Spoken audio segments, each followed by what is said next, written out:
Public opinion had been triumphantly vindicated. The insanity plea had broken down, and Albert Pryor was sentenced to be hanged by the neck until he was dead, and might the Lord have mercy on his soul. Everybody agreed that it was a righteous verdict, but now that he was sentenced, they added, "Poor fellow."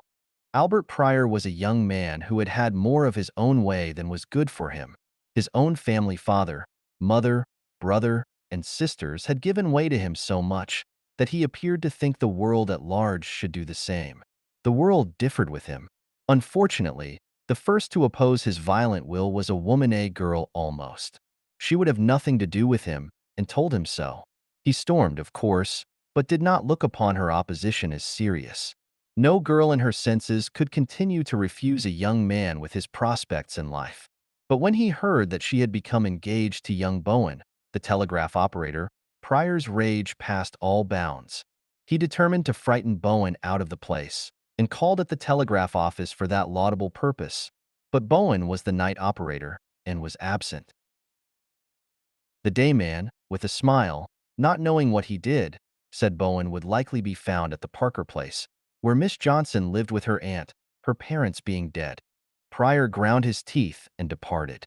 He found Miss Johnson at home, but alone. There was a stormy scene, ending with the tragedy. He fired 4 times at her, keeping the other 2 bullets for himself.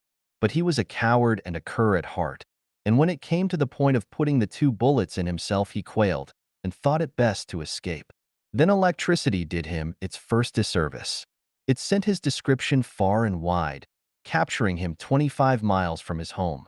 He was taken back to the county town where he lived, and lodged in jail. Public opinion, ever right and all-powerful, now asserted itself. The outward and visible sign of its action was an ominous gathering of dark-browed citizens outside the jail. There were determined mutterings among the crowd rather than outspoken anger, but the mob was the more dangerous on that account. One man in its midst thrust his closed hand towards the sky, and from his fist dangled a rope. A cry like the growling of a pack of wolves went up as the mob saw the rope, and they clamored at the gates of the jail. "Lynch him! Jailer, give up the keys!" was the cry. The agitated sheriff knew his duty, but he hesitated to perform it. Technically, this was a mob of outlaws. But in reality, it was composed of his fellow townsmen, his neighbors, his friends, justly indignant at the commission of an atrocious crime. He might order them to be fired upon, and the order perhaps would be obeyed. 1, 2, a dozen might be killed, and technically again they would have deserved their fate. Yet all that perfectly legal slaughter would be for what? To save, for a time only, the worthless life of a wretch who rightly merited any doom the future might have in store for him. So the sheriff wrung his hands, bewailed the fact that such a crisis should have arisen during his term of office, and did nothing. While the clamors of the mob grew so loud that the trembling prisoner in his cell heard it, and broke out into a cold sweat when he quickly realized what it meant. He was to have a dose of justice in the raw. "What shall I do?" asked the jailer. "Give up the keys?" "I don't know what to do," cried the sheriff, despairingly. "Would there be any use in speaking to them, do you think?" "Not the slightest. I ought to call on them to disperse, and if they refused, I suppose I should have them fired on." "That is the law," answered the jailer, grimly. "What would you do if you were in my place?" appealed the sheriff. It was evident the stern Roman father was not elected by popular vote in that county. "Me," said the jailer. "Oh, I'd give him the keys, and let him hang him. It'll save you the trouble. If you have him fired on, you're sure to kill the very men who are at this moment urging him to go home. There's always an innocent man in a mob, and he's the one to get hurt every time. Well then, Perkins, you give them the keys. But for heaven's sake, don't say I told you. They'll be sorry for this tomorrow. You know I'm elected, but you're appointed, so you don't need to mind what people say." "That's all right," said the jailer. "I'll stand the brunt." But the keys were not given up. The clamor had ceased. A young man with pale face and red eyes stood on the top of the stone wall that surrounded the jail. He held up his hand, and there was instant silence. They all recognized him as Bowen, the night operator, to whom she had been engaged. "Gentlemen," he cried, and his clear voice reached the outskirts of the crowd, Don't do it. Don't put an everlasting stain on the fair name of our town. No one has ever been lynched in this county and none in this state, so far as I know. Don't let us begin it. If I thought the miserable scoundrel inside would escape, if I thought his money would buy him off, I'd be the man to lead you to batter down those doors and hang him on the nearest tree, and you know it. There were cheers at this. But he won't escape. His money can't buy him off. He will be hanged by the law. Don't think it's mercy I'm preaching. It's vengeance. Bowen shook his clenched fist at the jail. That wretch there has been in hell ever since he heard your shouts. He'll be in hell, for he's a dastard, until the time his trembling legs carry him to the scaffold. I want him to stay in this hell till he drops through into the other, if there is one. I want him to suffer some of the misery he has caused. Lynching is over in a moment. I want that murderer to die by the slow, merciless cruelty of the law. Even the worst in the crowd shuddered as they heard these words and realized as they looked at Bowen's face, almost inhuman in its rage, that his thirst for revenge made their own seem almost innocent. The speech broke up the crowd. The man with the rope threw it over into the jail yard, shouting to the sheriff, "Take care of it, old man, you'll need it." The crowd dispersed, and the sheriff, overtaking Bowen, brought his hand down affectionately on his shoulder. "Bowen, my boy," he said, "you're a brick. I'm everlastingly obliged to you. You got me out of an awful hole. If you ever get into a tight place, Bowen, come to me, and if money or influence will help you, you can have all I've got of either." "Thanks," said Bowen, shortly. He was not in a mood for congratulations. And so it came about, just as Bowen knew it would, that all the money and influence of the Pryor family could not help the murderer, and he was sentenced to be hanged on September 21st at 6 a.m. And thus public opinion was satisfied. But the moment the sentence was announced and the fate of the young man settled, a curious change began to be noticed in public opinion. It seemed to have veered round. There was much sympathy for the family, of course. Then there came to be much sympathy for the criminal himself. People quoted the phrase about the worst use a man can be put to. Ladies sent flowers to the condemned man's cell. After all, hanging him, poor fellow, would not bring Miss Johnson back to life. However, few spoke of Miss Johnson. She was forgotten by all but one man, who ground his teeth when he realized the instability of public opinion. Petitions were got up, headed by the local clergy. Women begged for signatures and got them. Every man and woman signed them, all except one, and even he was urged to sign by a tearful lady who asked him to remember that vengeance was the Lord's.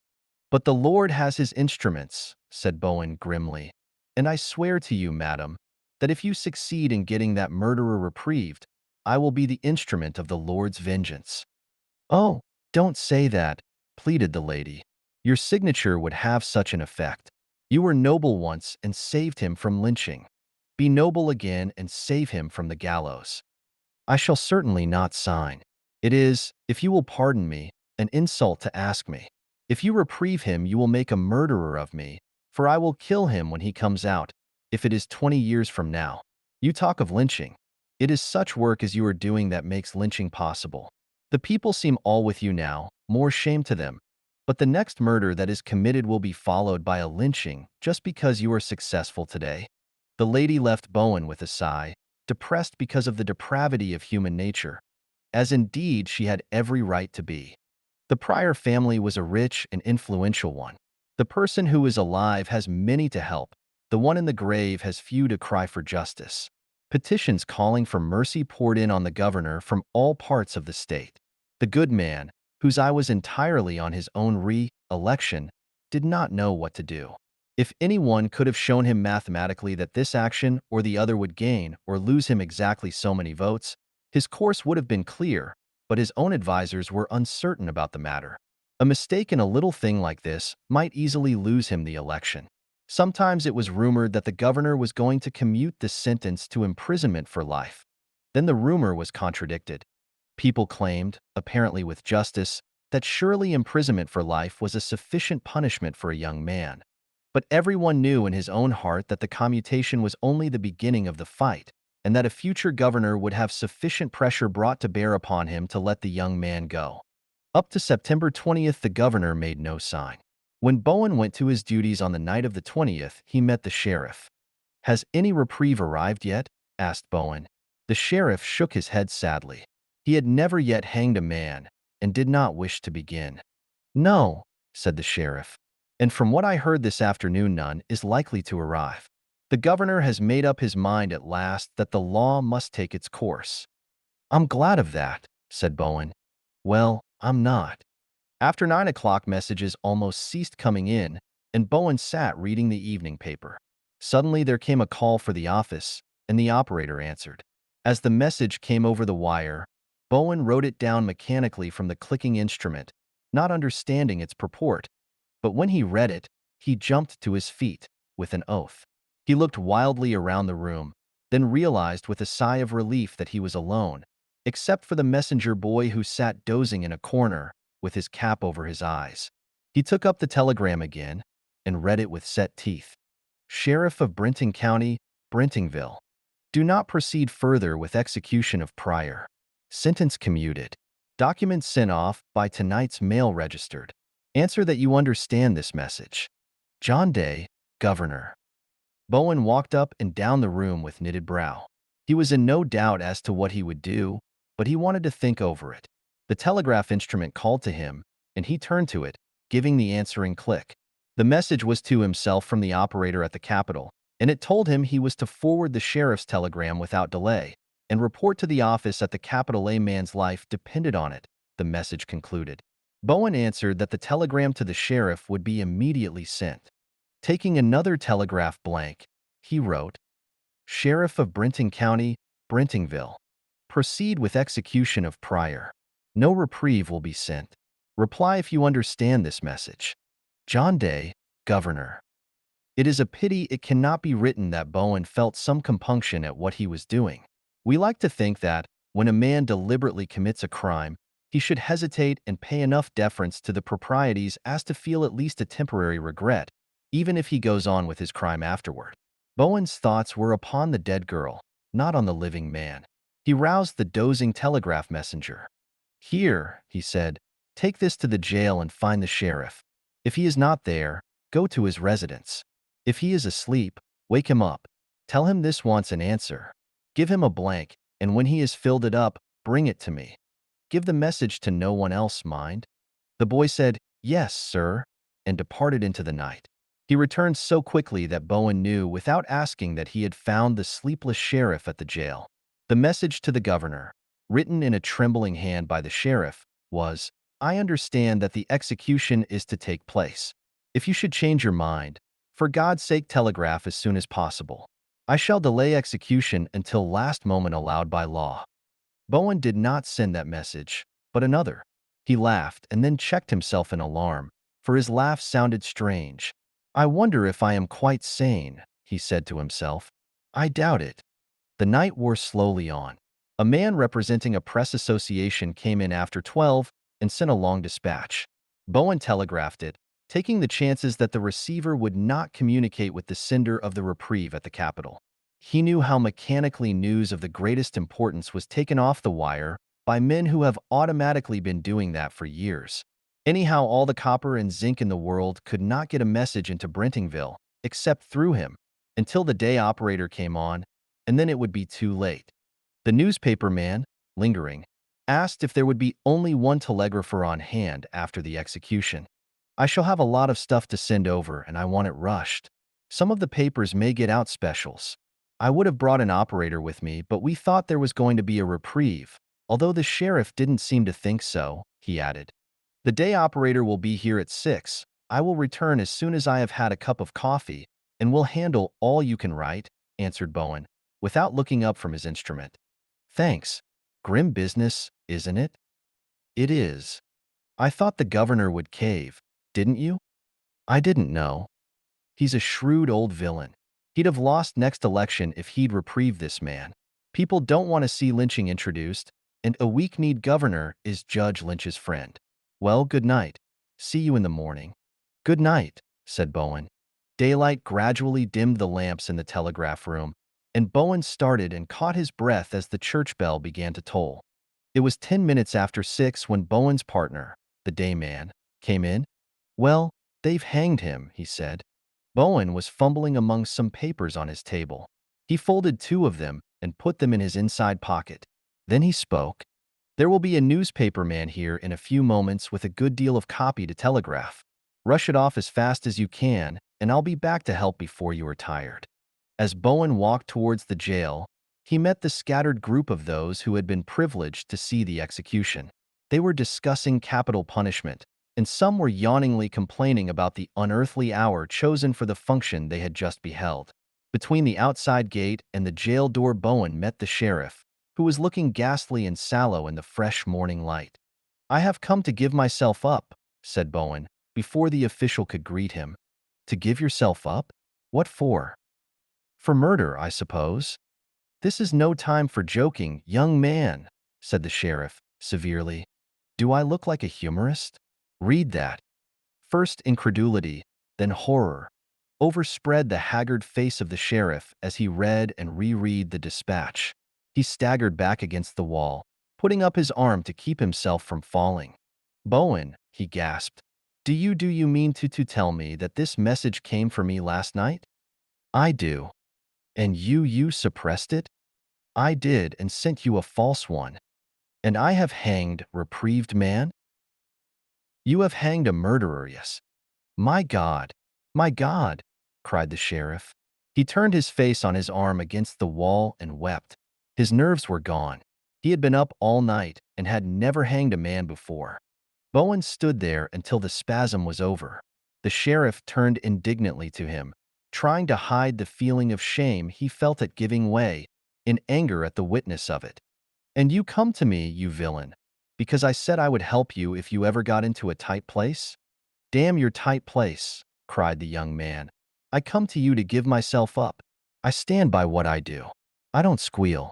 There will be no petitions got up for me. What are you going to do with me?" "I don't know, Bowen, I don't know," faltered the official, on the point of breaking down again. He did not wish to have to hang another man, and a friend at that. "I'll have to see the governor. I'll leave by the first train. I don't suppose you'll try to escape?" "I'll be here when you want me." So Bowen went back to help the day operator, and the sheriff left by the first train for the capital. Now a strange thing happened. For the first time within human recollection, the newspapers were unanimous in commending the conduct of the head of the state, the organs of the governor's own party lavishly praising him, the opposition sheets grudgingly admitting that he had more backbone than they had given him credit for. Public opinion, like the cat of the simile, had jumped, and that unmistakably. "In the name of all that's wonderful, sheriff," said the bewildered governor, "who signed all those petitions? If the papers wanted the man hanged, why, in the fiend's name, did they not say so before and save me all this worry? Now how many know of this suppressed dispatch? Well, there's you and your subordinates here, and we'll say nothing about it. And then there is me and Bowen in Brenningville. That's all. Well, Bowen will keep quiet for his own sake, and you won't mention it." "Certainly not." "Then let's all keep quiet.